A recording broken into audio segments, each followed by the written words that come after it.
kosala mosala na Yesu kati na motema na yo.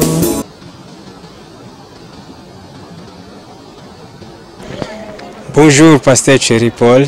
Bonjour évangéliste Fumukanda Tingi. Bonjour Pasteur. Nous sommes très honorés aujourd'hui de vous recevoir encore dans notre émission. Donc l'émission passée, en tout cas, le peuple de Dieu a été béni par rapport à ce que vous avez présenté comme votre appel, votre émission et la manière dont Dieu est en train de vous utiliser par rapport à la mission qu'il vous a donnée non seulement à Mulhouse mais à Paris. Est-ce que nous avons une petite question? Est-ce que Dieu peut appeler son serviteur à temps plein? Mission. Oui, déjà, je salue le peuple de Dieu. Nous vous demandons de nous soutenir aussi dans vos prières. Nous sommes là dans notre vocation apostolique et missionnaire pour travailler, implanter et faire asseoir l'œuvre de Dieu. En fait, c'est un plaisir partagé, cher évangéliste, de recevoir encore votre invitation, d'être là en Allemagne pour participer, édifier le peuple de Dieu. Est-ce qu'un homme peut être appelé à temps plein? Ce problème-là, de temps plein, ce concept-là, ça a créé beaucoup de polémiques dans la communauté chrétienne, surtout africaine. Je parlerai de mon pays où je viens, le Congo. Vous savez, il y a une très grande confusion. Ministère temps plein, ministère partiel. Ça, ce sont des commentaires. La façon que l'homme et les hommes de Dieu dans l'expérience, ils ont commenté les choses. Mais quand vous lisez la Bible, vous ne trouverez pas où on a appelé un serviteur à temps plein et l'autre il est à temps partiel. Non, on ne retrouve pas ça. En fait, ce concept de temps plein est arrivé comment? Ce concept est arrivé lorsque dans nos pays, certains hommes de Dieu ont été appelés, ils restent à l'église, ils n'ont pas un autre métier à côté, ils sont payés à l'église. Là, ils disent qu'il est à temps plein. Bon, c'est lui qui travaille un peu à côté et il sert aussi l'église, nous disons qu'il est à temps partiel. Mais en réalité, c'est un faux problème. Pourquoi? Parce qu'il y a des gens que moi je connais, des hommes de Dieu, qui ont des ministères reconnus, qui ont un message, qui ont une vision. Ils sont dans l'œuvre de Dieu. Ils travaillent, ils gagnent les âmes, ils forment, ils implantent même les églises. Mais à côté, ils ont un travail pour nourrir leur famille. Vous savez, pour faire l'œuvre de Dieu, on doit avoir la provision. Mais on ne doit pas devenir mendiant pour faire l'œuvre de Dieu. Beaucoup des hommes de Dieu sont devenus des mendiants. Ils se disent qu'il est à temps plein, mais tout le temps là où il n'est pas à l'église, il passe dans des maisons pour mendier les pains, pour mendier des chaussures, pour mendier des vêtements. Quelle est la valeur alors pour un homme de Dieu? Où se trouve la dignité des ministres de Dieu? Alors, la notion de temps plein, c'est un faux problème. Moi, je parlerai de cette manière. La notion de temps plein est plus attachée à l'appel de la personne et à la consécration. La façon dont la personne est consacrée à son Dieu. Je connais des hommes qui se disent à temps plein, c'est-à-dire, ils travaillent que pour l'église, mais en réalité, ils n'est pas à tout moment à l'église. Bon, certaines qui ne font rien, soit ils restent à la maison, il est avant l'église, il est là à l'église, soit il a quelques heures aussi pour recevoir les gens. Ce n'est pas ça être à temps plein. Mais il ne reçoit pas aussi les gens chaque jour. Des fois, il ne reçoit pas les gens. En principe, ici nous voyons en Europe les pasteurs qui travaillent, qui sont engagés, disons comme ça, qui ont un contrat de travail. C'est-à-dire l'église les prenne en charge, l'église paye toutes les charges, comme tous les travailleurs. Ces pasteurs-là, il se lève le matin, il est à l'église, dans son bureau, pour prier, il va traiter les dossiers administratifs, il doit préparer les enseignements, il a le temps pour l'église. C'est-à-dire il est engagé, il a un contrat à durée indéterminée. Mais il peut aussi être échangé. Changer dans quel sens? Cela veut dire que, parce que si nous regardons dans les églises protestantes, évangéliques et tout ça, oui. Ils ont un contrat de 55 ans. Ah, d'accord, j'ai compris. C'est-à-dire, là, c'est une communauté. C'est-à-dire, on t'a engagé, tu as un contrat direct indéterminé. Soit on peut aussi le permettre, voilà. Soit on peut avoir besoin de lui aussi ailleurs pour voilà. aller servir. Mais il a un contrat de travail. Et dans ce contrat de travail, il y a des clauses. C'est-à-dire, tu dois être là au travail à telle heure pour finir à telle heure. Et l'église le prend en charge. Voilà. Mais qu'est-ce que nous voyons dans nos églises? Les pasteurs disent il est à temps plein. L'église n'est même pas en mesure de payer pour lui. De payer son loyer. De payer déjà. N'est pas en mesure de payer son loyer. D'abord, quand on te paye les salaires, tu peux payer ton loyer. Mais moi, je connais des amis pasteurs ici, européens. L'église met à leur disposition un logement. Ils ont un salaire. Des fois, ils ont aussi le véhicule de fonction. Oui, de l'église. Hein. Mais nos amis, collègues, pasteurs, qui sont à temps plein au Congo, par exemple, ils disent qu'ils sont à temps plein. En dehors de ces temples-là, ils ne viennent pas à l'église tous les jours. Certains même, ils ont développé aujourd'hui le business. Des affaires. Ils ont des affaires. Ils vont à Dubaï. Ils vont à Dubaï. Ils ont des boutiques. Ils ont maintenant des pharmacies. Alors, comment nous allons définir la notion de temps plein? C'est ambigu, ça. Ouais. Donc, la notion de temps plein, c'est par rapport à la consécration, par rapport à l'appel. Nous pouvons le définir un peu par rapport à celui qui a un contrat de travail, qui passe tout son temps à l'église, et par rapport à celui qui donne son temps partiel à l'église.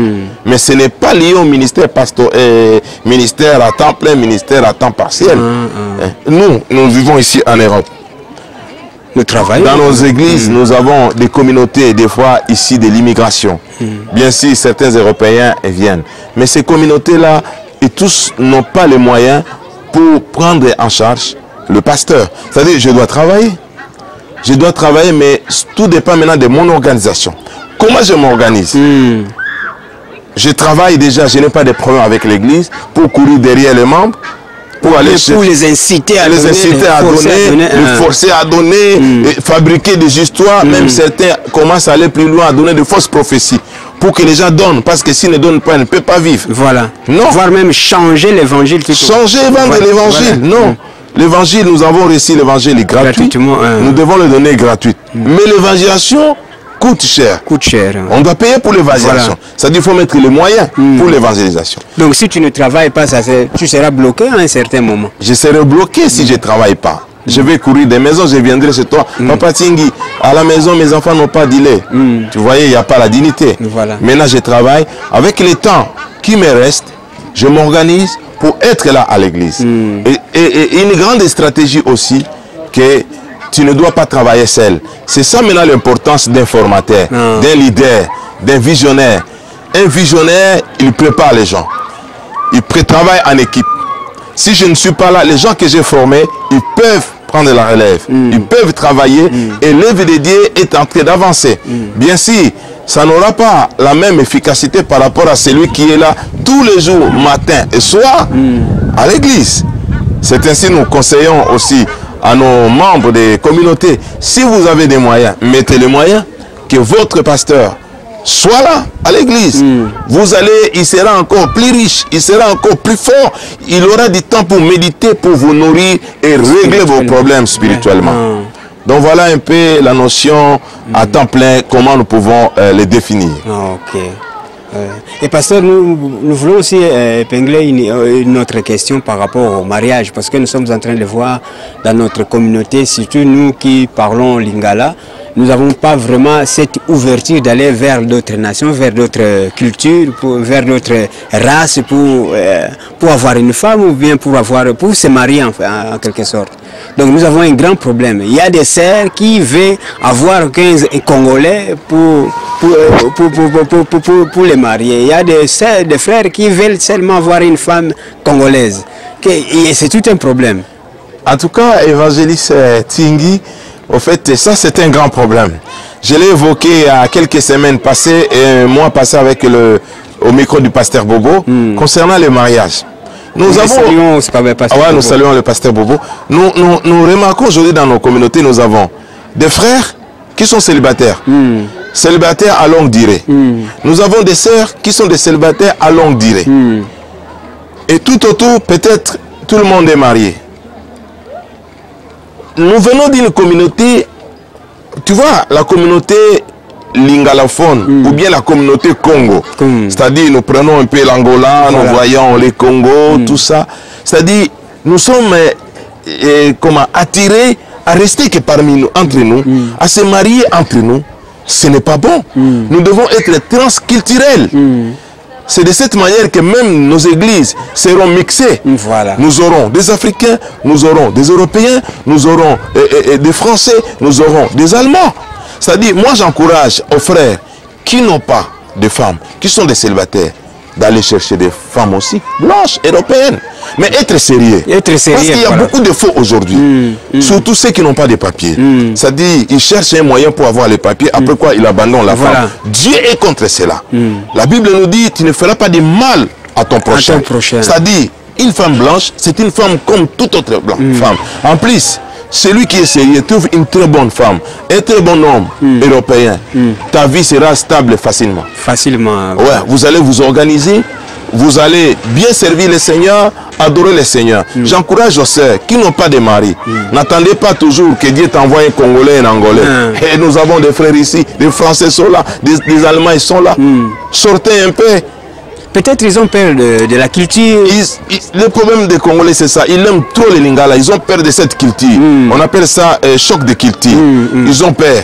Ils ont peur de quitter un peu l'alimentation africaine. Non. Moi, je pense bien. Moi, j'ai des amis qui se sont mariés avec des blanches.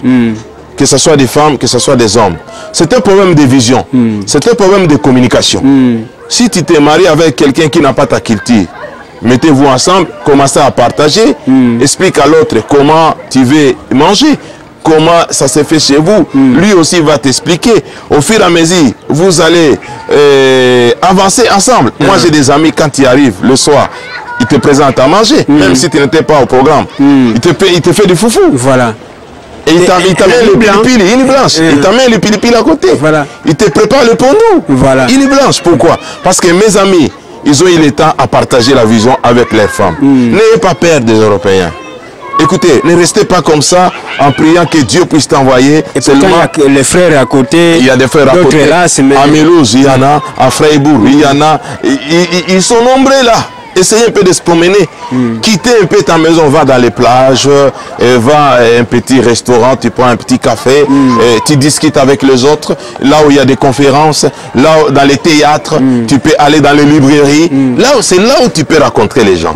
Ne reste pas que dans notre communauté, parler les lingala toujours, manger le fumba, le nsakamade sous tous les jours. Non, tu peux partager la salade avec d'autres. Parce qu'il y a des gens qui pensent que le fait qu'il y a au restaurant pour prendre un petit café, et les gens vont les considérer qu'elle est moins sérieuse et tout ça là. Évangéliste, moi des fois quand nous partons dans les missions du travail, même quand nous partons à l'évangélisation, j'étais à Bruxelles récemment, ils ont loué un hôtel, je crois, 4 ou 5 étoiles, j'ai béni le pasteur Blaise. Mais cet hôtel là, il y a même des occultistes qui dorment là-bas. Voilà. Il y a des impudiques qui dorment là-bas. Mais moi, dans cet hôtel-là, je suis là pour dormir. Pour la gloire de Dieu. Pour la gloire de Dieu. C'est comme ça que je peux aller les restaurants, dans un endroit, un café. Je reste, je prends ce que moi je consomme. Voilà. Je prends mon thé, je prends une tisane, je prends un peu de jus et je peux partager, parler avec les autres. Mais en gardant ma personnalité, en gardant ma dignité, en gardant ma vision. Voilà. Vraiment, nous sommes bénis par le Seigneur, vraiment. Donc j'encourage, pasteur, j'encourage. Frère, si tu n'arrives pas à parler, viens, je vais te donner cours. Je vais t'expliquer comment tu peux aborder. Si tu es timide, tu n'arrives pas, viens, je vais t'expliquer. Tout est possible à celui qui croit. Avec Jésus, tout est possible. Le Saint-Esprit peut te remplir du Saint-Esprit, de son pouvoir.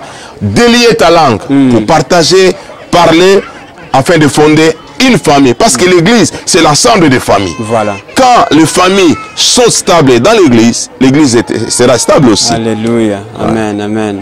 Que le Seigneur te bénisse, pasteur. Merci beaucoup, nous allons t'inviter encore prochainement. Ouais, je suis là, disponible, évangéliste, à partager avec le peuple de Dieu dans tous les enseignements, tous les thèmes, tous les sujets. le Seigneur m'a fait grâce. Je suis comme un caterpillar. Je peux entrer partout, petit à petit, apporter un plus pour l'édification des corps de Christ. Amen. Que le Seigneur bénisse la communauté Ararat à Mulhouse et à Paris. Que le Seigneur vous comble encore de toutes ces bénédictions spirituelles dans le nom de Jésus. Oui, Amen. Soyez bénis, peuple de Dieu. Merci. Amen. Shalom. Ciao. Ciao, ciao.